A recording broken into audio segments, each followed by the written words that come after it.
Well, hello, hustler. Welcome to another episode of the Wellness Hustle. I'm Brit Tincup. I'm a creative designer, a serial entrepreneur who lived with chronic stress that had me testing every health and fitness tip and trick that would make me feel like myself again. And I'm joined by my co-host, Sasha Fisher, an ex-pro athlete, personal trainer, and nutritional therapy practitioner with years of experience helping high-achieving individuals to reach their health and fitness goals. We're here to redefine what wellness means, simplifying health, fitness, and self-care, empowering you to fuel ambition and embrace wellness, because we believe that hustle isn't a bad word. When applied properly, it's a superpower. Now let's jump in. Welcome back to the Wellness Hustle, and thank you for tuning in. It's our second episode and it falls around holidays. So we really wanted to talk to you about holidays and wellness. What an oxymoron that is for most people. It's such an oxymoron, especially for me. I have a really bad sweet tooth. So oh yeah, all the cookies. My mom and I, every year we do an annual cookie baking. We just baked last Friday 7 batches of cookies. Oh, perfect. Each one has about 30 cookies in it. And we usually give them out to people. This weekend, I decided I was just going to eat them all myself. So Perfect. I had a really hard time at the gym this morning. And I'm not feeling really great right now, if I'm being honest. We're just going to share all the tips and tricks. Number one, don't eat all the cookies. Just start there. Yeah. But yeah, so what do you like for wellness for the holiday? Like, how do you balance wellness during the holiday? Well, I think first thing, really, you have to establish your non-negotiables, right? Yeah. So what are the non-negotiables? You have to put your movement in. You have to get some of the nutrition in, right? Yeah. And those are the biggest obstacles for people. They're like, we don't have time to work out. And we go into all these places. There's all this crap, right? Everybody's giving you cookies. Oh my gosh. Yeah. I got cookies yesterday and I ate quite a few of them too myself. So how do we go around it, right? Yeah. So you have to establish your non-negotiables. And for me personally, my negotiables are movement. I don't care how much of it I will get in, but I will make sure I get in at least something each day. Yeah. We used to travel, fun fact, we used to travel to Kentucky for Christmas to see my husband's mom and all his family, because we always lived away. And over the years, I had to establish my non-negotiables because you travel for a very long time there. And then you spend so much time, like usually if we travel for a long time, we'll stay there for like a week, right? Yeah. And you're living in somebody else's home and you on somebody else's schedule and somebody else's refrigerator and all of the things. So my non-negotiables were we always went for a walk every day with my husband and we always brought our dog with us. So that was kind of easy. He had to go, we had to go. Yep. And another one was I always went to Whole Foods every time we land. If it was too late in the evening, the next morning I would get in the car and I will drive to Whole Foods. And I always had my pasture-raised eggs for breakfast. I always had avocado and I would buy a big bucket of greens. Yep. So at least I had those 3 things that I can fall on. Yeah. You know, you have to create some kind of non-negotiables. I love that. And that actually reminded me of when I used to travel. I was literally I would leave either on Sunday night or Monday morning and I would be gone in a different state, city. Oh my gosh, sometimes a different city every single day, but for an entire week at a time. And I actually was, and I think we talked about this in the last episode, I was healthier then. And the weird thing about it is every time I landed, my very first stop was a health food store. Whether it was Whole Foods or Sprouts or whatever I could find, I would go to the grocery store. I would make sure that I had enough water because that's something that you don't realize that when it's not actively available to you or you didn't realize that somebody didn't have filtered water or they only have a Brita water and you're okay, so a Brita water for now 7 people in this household is not going to do it. And then you're drinking less water and you don't even realize. So I would just know I need 3 of these 30-ounce waters per day. So I'm just going to buy enough for the entire time I'm here. Yep. And then like you said, getting the things that you can eat. So I was living out of a hotel, but it was I would grab the things that I knew would be healthy for me that I could eat. So like if I couldn't get my greens, I would, and I hate this, but like my negotiation for that was like I would get those Suja green juice ones and just make sure I found one with like super low sugar and that it was all from organic, clean ingredients. And that would be a way that I would like get my greens in the morning. Some people do athletic greens, like whatever it is your thing. Whatever it is you can put. Yeah. It's like, how are you going to get those nutrients that you normally need? And I'm obsessed with meat sticks. So like I love the Paleo Valley ones, but like the chopsticks. Yes. Epic, another good brand. Epic is another great brand. Yep. And so just making sure that you have those on hand. And then another little trick I like to do is when I get a sweet tooth or I have like the munchies, I love to make sure I have a clean version of whatever I am going to eat available to myself. So when everybody else is eating cookies, I will have Greek yogurt with like blueberries and honey. Are you going to just travel with your blueberries and hang it to somebody's house? No, well, I would pick it up before, like if I'm staying at somebody's house. Like if you're going to a party. Oh God, no. I know. See, that's hard. Because I definitely do the Greek yogurt and berries for breakfast at my mother-in-law or pasture-raised eggs. Yeah. But when you go to her, say, family, and they all baked all those cookies and all this like big platters of cookies throughout the house and living room and the hallway and the kitchen and this den area, basement, everywhere. Yeah. What do? And they're all different. And you want to try them all, right? Okay, so I have a trick for that. Yeah, tell me, because I just did this week and I ate everything in sight. Please help me. Okay, so if you go to a party with empty stomach, you're gonna set yourself up. Yes. So my one of the tips, you can either do roti, not the alcohol kind, but the protein kind. So you can make a protein shake. It's something you can travel with. You can bring your protein powder with yourself, right? And you just whip it up super quick and you make yourself a roti. So you fill up on protein before you get to a party. And then you feel better. You're not jittery. You're not grabbing every freaking cookie you see like a Looney Tune. And you feel better because you already have protein in your body. Like it's already good. So you're already winning. I have full body chills because the fact that you just recreated the word roti into something healthy is blowing my mind. You're welcome, everybody. You guys, get a protein roti. Oh my God, that's incredible. And that's so true. Because as you were saying that, I was like, no, that's so true, because two things will happen. When I really wasn't drinking a lot anymore, I would bring my adaptogenic drinks to the party, like those fun canned ones. And I'd be like, oh, this is what I drink at the party. Correct. And so I would just bring my own. And then, I always eat before I go to any sort of like dinner party. I always eat beforehand because me too. I will get sick. Like sometimes I show up and I'm like, there's literally nothing that I can eat here because this has gluten in it and that has rice. And we'll talk about this later too. We'll give some pointers on that too. Yeah. But so I love that. Great tip. I want to high five on that one. Yay. Yes. Okay. So once you guys have established your non-negotiables, you can start to set boundaries around those non-negotiables. Correct. Which leads us to our next key point is boundaries with your health. Mm-hmm. So how you do it? How do you do it? Oh, I'm not good at boundaries as a whole. You know what? I have a terrible way with that myself, but I think it took me so many years of traveling to my husband's family because I love him dearly. And I don't want to, make him feel bad about whatever. They're hosting, they're gracious, they're trying to provide place for us to stay, and they're happy we're coming. So, boundaries.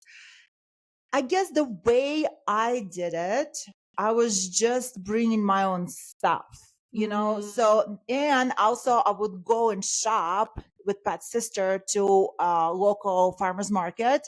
And I will buy veggies and things. So I would have an input on the menu that we cooked at home. Yeah. And I would help by preparing food together. Then there were options for everybody, including me. And everybody, nobody felt like I was, I'm not going to eat that. I had to say in the menu. So that way everybody felt like it was just kind of a normal thing. Nobody felt offended. I really love that too. And because for me, I tell people all the time that cooking for people is my love language. So like I love to cook for other people, and I love like sharing a kitchen with my mom, and like it's Yep. part of how I grew up. So it is like, I think we go into it thinking like, oh my God, I have to set boundaries around my health, or I have to, and it comes out as like a negative thing, or like you're going to get all this pushback. And you might have the mother-in-law that like it has to have control over everything. And like, you're going to have to figure out how to kind of like maneuver your way in to that situation. But in the case where you're coming and you're offering to be helpful, you're creating solutions, you're saying like, okay, I can't have this thing. But instead of going into the kitchen and saying, I can't have this thing, which by the way, if you did that in my mother's house, my mom will make you the thing. If you're not allergic to it, literally allergic to it, my mom will make that thing until you like it. So if you come in and you're like, I don't like onions, she's like, great, I'm putting onions in everything.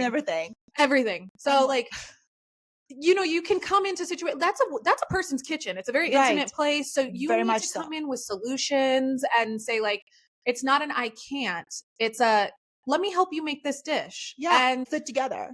I'll go buy the ingredients and then I'll have it ready. And I would just say around that is like, make sure you're communicating with them. So absolutely. Yeah. Because I've had it where people come in and then all of a sudden they need the oven. And I'm like, girl, the prime rib is in the oven. You can't, you can open the oven for 4 hours. Right. No, you need to be clear about the menu. We are working on this together. This is what's happening. You're not showing up with your turkey that needs to be roasted for 14 hours in the oven when everybody's making pies and something else. Yeah. Right.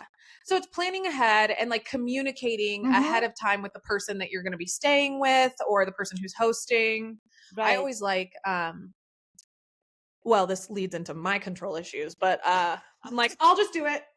Everybody come to my house. It'll just be like, I'll take control of the whole thing. And like, then you're all eating what I want to eat. But that is the bright side. And I meant to say this earlier, sharing what you love and like sharing clean, healthy, the biggest, brightest joy in my life is to put down a meal for people that I care about and know that it is clean and healthy and that it's going to like fuel their bodies. And also that they're going to be surprised by how good it tastes. Exactly. Because they didn't realize. They didn't realize. A lot of people think when you cooking healthy, for some reason, it's not tasty anymore. Yeah. And no, it's such a misconception among so many people. They're like, oh, you're on a health journey. Oh, I'm sorry. You're deprived. You're not getting all of the good things. No, meals are fabulous. They can be totally fabulous, taste amazing, and they can be healthy at the same time. Yeah. Also, spices are good for you.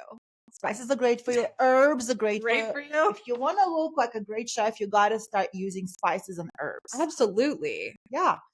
I want to talk a little bit about like nutrition boundaries. So that kind of goes into like, drinking during the holidays and like the sugar. Yes. Like what? Help us, help everybody.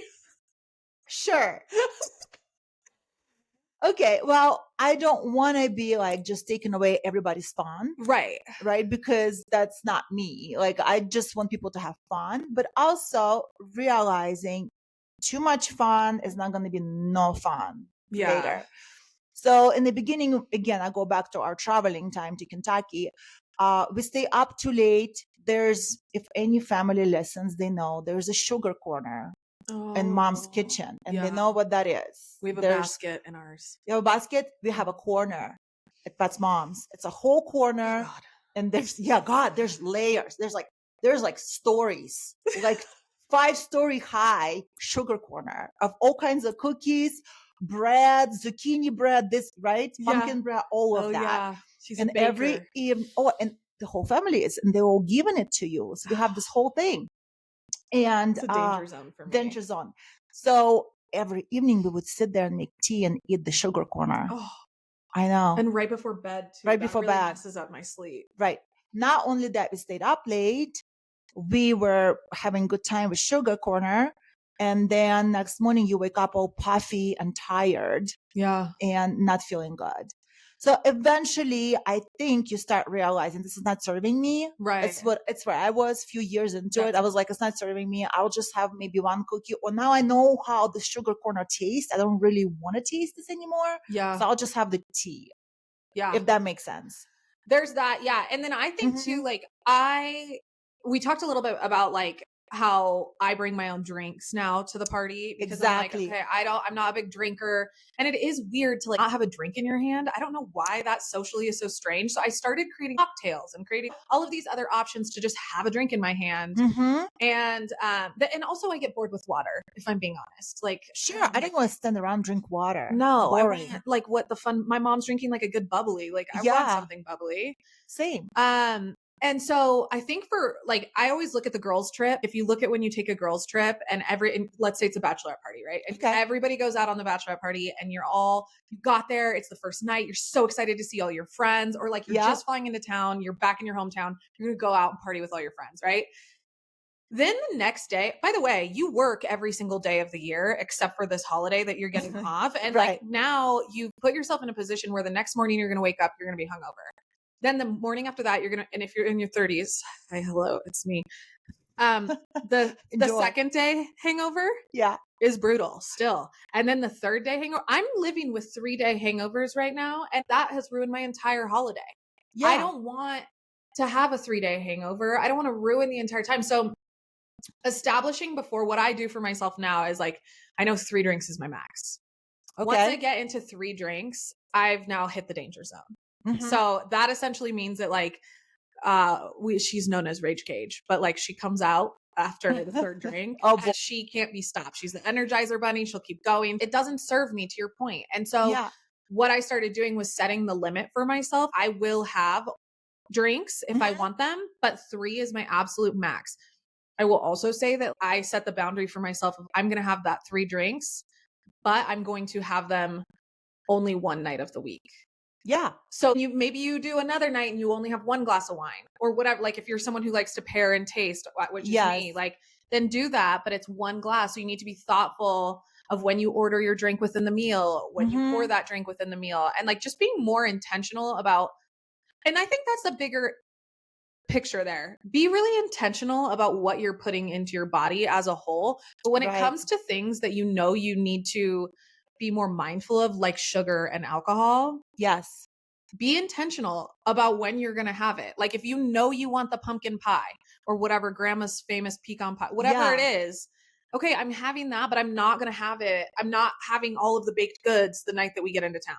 Very true. Like the sugar corner should just not be attempted. I need it all to be hidden away. So if it's out of sight, it's out of mind. Yes. We're only strong as our options, right? So if the options are right there in front of us, we're going to have a harder time to say no. Yeah. And you only have so much willpower during the day. And I feel like it's one of those things that get like used up. Yeah. You can only be strong for so long. God, that's so true. So it's kind of gets exhausted. You've been saying no all day. And then eventually you're just going to be like, I'm just going to eat this. That is so true. Because whenever I'm really busy and I have decision fatigue, that's when I eat more things that hurt me. And then the decision fatigue stays because I'm lethargic and foggy and all that. Yeah.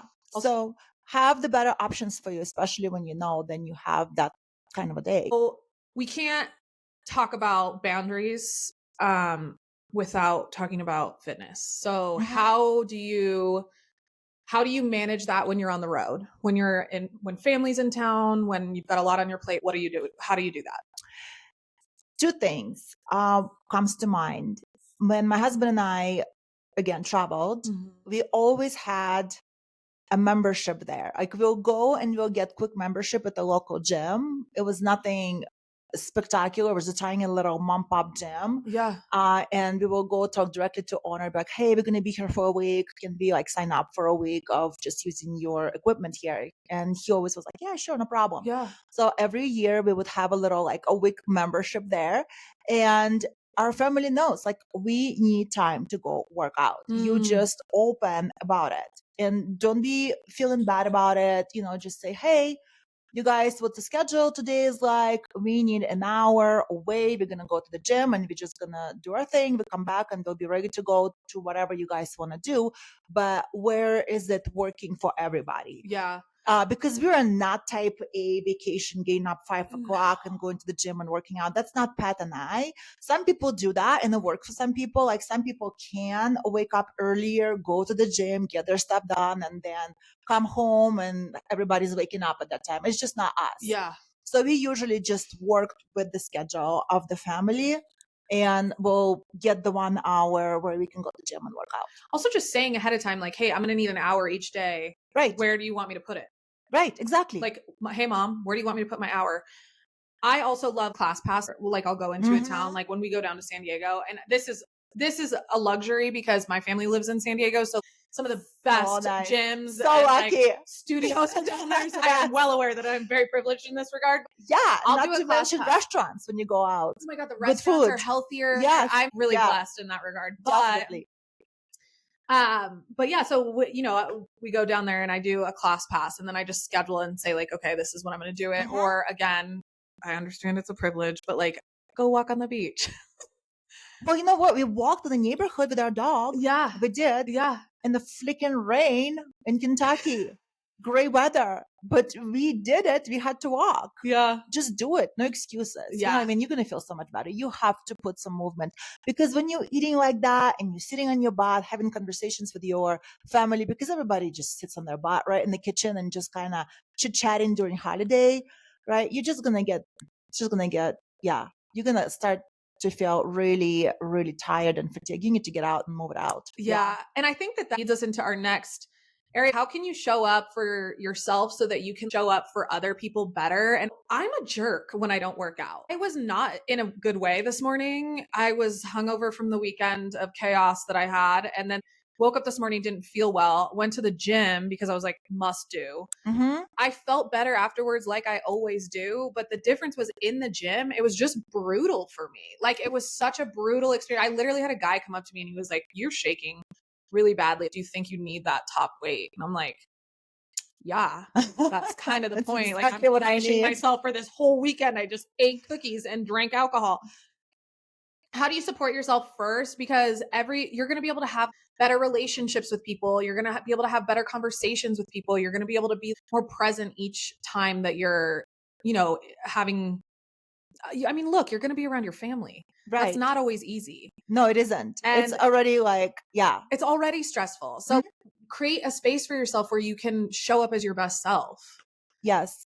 And that kind of goes into our next topic, which is like, how do you support yourself first? So how do you support yourself first? I think it flows from non-negotiables and boundaries. Yeah. Right. So we've fallen back into that. That's how you support yourself first. You have to make yourself a priority, bottom line. Yeah. So you know what your non-negotiables are, you know your priorities, and you just have to do it every day. Just knowing that if you put the work, doesn't have to be a lot. Just put the work in, then you're going to feel so much better after the holiday. Yeah. Will come. You're not going to feel so sluggish. Yeah. I've been trying to challenge myself personally to be really thoughtful about the way that I show up with each interaction that I have, because like I don't have a lot of extra time. So if I'm spending time with somebody or I'm spending time with my family, like I want to make sure each of those moments is really like intentional and that I am able to be really present. And what I have found is that like if I am not getting in those non-negotiables first for myself, then I am so caught up in my own shit that I literally I'm like insecure because I didn't do what I should have done that day. And then I'm like wondering if they know that I didn't do what I said I was going to do. If I'm not really showing up as the person that I say that I am, I will get so far into my head about how I've let myself down. And so therefore this person knows I'm an imposter somehow. And that's my own thing. But what I've noticed, and that has been something I've been struggling with for 3 years and really 5 years, probably 11 years. It's probably been my whole life, if I'm being honest. What I've noticed recently is I started holding myself accountable and started really doing the non-negotiable things that I said that I was going to do. So even when I have weekends like I did this weekend, I'm like, whatever, It was a fun weekend. It was fine. It's no big deal. Moving on, I was super present. That was the vibe that we were in that weekend. And now I can move on and get back into my life. And I just have better relationships with people, I feel like. Putting my phone away. Right. to me, it kind of boils down to, if I don't do my non-negotiables, if I don't eat right, if I don't move my body, I'm just a crabby person. And nobody wants to be around crabby person during holiday, especially. I don't want to be around that crabby person. I want to leave her behind. Like, just, so for me, it's very important to get everything done for my wellness and for my mental health. And the movement is one of them, and the right nutrition, starting with the right breakfast, getting enough protein and fiber for me is very important. So I'm not craving, I'm not crabby, I'm not cranky, I'm not getting hangry. Those are very important because you're around your people and you want to have joy with them. You don't want to be short with them. You don't want to be crabby. And that's the state I usually get on if I don't take care of myself. I just get crabby and angry with myself. You didn't do it for yourself, Sasha. And now you feel like shit. And now you're just crabby with everybody. Right? Maybe so that's the athlete in us. Maybe. Oh, you didn't put in your practice. And now you suck. Now you suck. At game time. Now you got a bench. I mean, I'm really, benching you. Yeah. I mean, that's kind of what it comes down to. It's like, you got to put in the reps so that by the time you get to game time, when you're with the family, you don't break under pressure. I'm the terror in the family, and I'll run my mouth. And like, these are the kinds of things that keep me from doing that. Yeah. So it's really, really good. Okay. That is enough information. So we're going to go ahead and let you guys go off and do your holiday thing. But we wanted to just make sure that we highlighted the 3 key points, which is to establish your non-negotiables. Then from those non-negotiables, set your boundaries, and then always support yourself first. Always. So that you can show up for others better. And these really lead into each other. So if you're doing one thing, you're kind of able to do the other one a little bit easier. And we really wanted to start challenging you guys each week. So we're going to leave you with a challenge after each episode. We want to hear from you guys. We want to hear what are the negotiables that you're going to establish for yourself. We're really curious because we want to learn from you too. It goes both ways, right? So I want to hear from you. What are the non-negotiables that you're going to establish for yourself? Just give us 3, right? And DM us. What are you guys doing? DM us on our either Instagram or TikTok. Yep. Reach out and tell us what you're doing. And you can tag us in your stories again. We talked about accountability partners last episode, so we thought it would be a good way. Here's your little accountability buddy. It's us. Yep. So with that being said, as always, thank you for listening to the Wellness Hustle. Yeah, we appreciate you guys. Thank you for listening, tuning in. Feel free to share this podcast with your besties. We would love to hear your feedback. What do you want to hear more of? What do you want to hear less of? Yeah. All of it counts. And of course, subscribe to our podcast, download. It means a world to us. That way we can help more women just like you to strive in wellness. Yep. All right. Well, go get after it. Good luck this holiday season. And thank you again for tuning in. Doing whatever you're doing, tuning up and tuning in, I guess. Yes. And we'll see you next week, hustlers. See you next week.